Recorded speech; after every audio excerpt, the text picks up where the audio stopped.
büyüleyen. Araştım gecelerine, yöne gelmedim.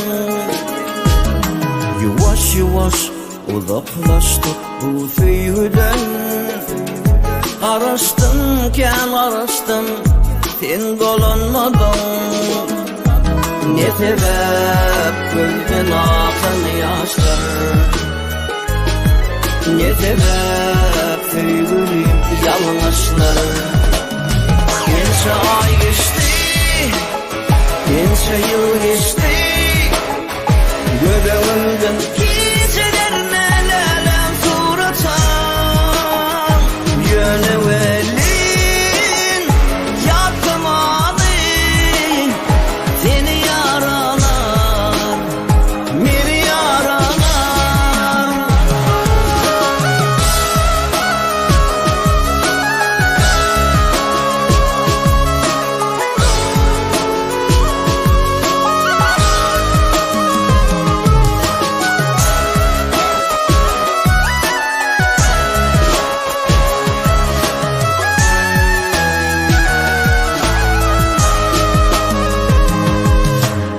Sen bilen şol geçen büyücü günlerim, ellerin elimden tutan günlerim.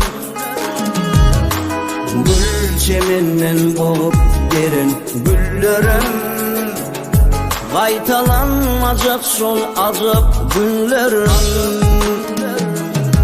Ne sebep güldün akın yaşlar,